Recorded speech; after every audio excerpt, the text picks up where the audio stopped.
On today's recap, we'll be having the 2016 Towa no Quon, so sit back while we get on with it. Quon is simply a nice guy.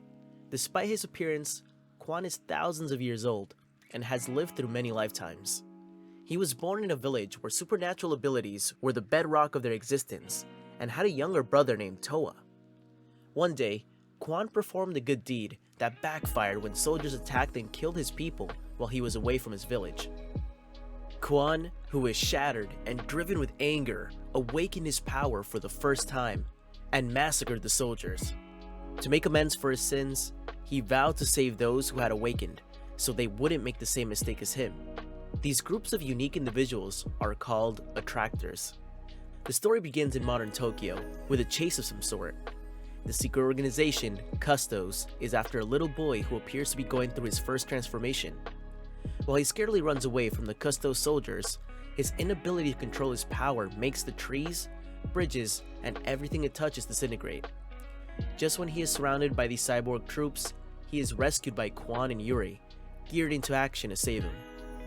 The little boy, Yuma, is taken under the care of Quon and his friends, but Takao, who is part of the group, disagrees with Quon's agenda to save everyone who awakens.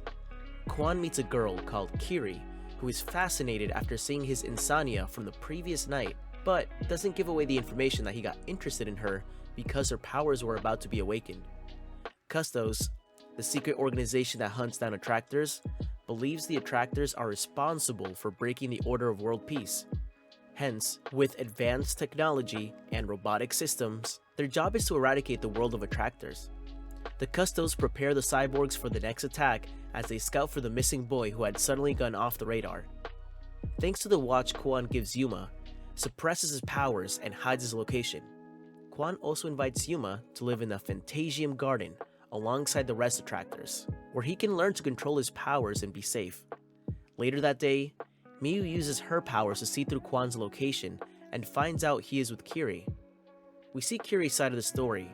Kiri lives with her only surviving family, her grandma, and was a lovely singer in her childhood, but lost her voice due to a traumatic experience that took the life of her parents, and all she's left with is a music box gifted by them. When she tries singing one evening, her aura evolves and her awakening begins. While Kiri continues to use her vocal cords, her larva signals continue increasing. Not only is Quon alerted, but also the secret organization Custos, and they get ready to confiscate the source of the larva signal. It is revealed that Custos tracks the awakened with these larva signals they produce when they transform or use their powers. Luckily for Kiri, she's distracted by an alarm, and her larva signal wears off. Quon is thankful Custos didn't get their hands on her, and wishes to protect her when she fully awakens. The next day, Kiri's grandma asks her to go out for some fresh air, and she decides to take a walk to the Phantasium Garden. Her presence is noticed by the attractors there, and she is welcomed by everyone. But she seems to be more fascinated with Quon. She goes back home excitedly that evening, but her joy is cut short when she stumbles upon her grandma's body, unconscious after an overdose and placed under life support in the hospital. On the verge of her passing, Kiri begins singing and her healing powers are awakened. Her grandma comes back to life, thanks Kiri for saving her, and also mentions that she always knew Kiri's voice was magical. Happening at the Phantasium Garden also, Yuma's power is triggered by a traumatic experience. He goes berserk, breaks his watch, and breaks out of the Phantasium Garden. The Custos organization, after receiving both larva signals, sends cyborgs out to capture the two targets. Takao warns Quon that he can't save everyone no matter how hard he tries, yet Quon assures Takao he will do it by all means and gears into action in his insomnia form. Kiri is walking back home when cyborg soldiers ambush her from all corners. She screams in terror, sending a shockwave that rocks the area and disappears with Yuri, who discovers that Kiri's power is her restored voice. Yuri and Kiri hide in a warehouse, waiting for Quon to arrive, while the rest attractors watch the operation from the headquarters. The cyborgs surround Yumi, and the minute he begins to transform, he releases bubble-like lasers that erase everything within its path.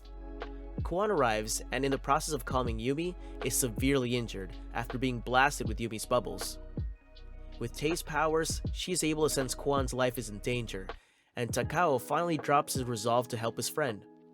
Takao displays his teleportation powers on the battlefield. He arrives in the nick of time and transports Quon and Yumi away from danger. Back at the warehouse, the cyborgs get close to finding Yuri and Kiri's hideouts when Takao's teleportation door appears at the scene. Quon stays back to fight the cyborgs, while Yuri takes everyone to safety. The fierce battle continues, 2 against 1, and the enemies have the advantage when they knock Quon to the ground. Just when Quon is about to be obliterated, Yumi arrives and releases his bubbles that set off explosions and enable Quon to escape. After security breach in the warehouse, Custos orders his units to retreat. Quon and Yumi meet up with the others, and Quon thanks Takao for coming to help despite his tantrums. Quon once again expresses his need to save every individual that fears his or her powers or is confused about what to do with them. The story ends with Quon inviting Kiri to live with them as a friend and an attractor. That brings us to the end of today's video, and I hope you enjoyed this recap as much as I did. Please hit the thumbs up button, subscribe, and kindly comment below your thoughts on this anime. Bye, and thanks for watching. See you next time.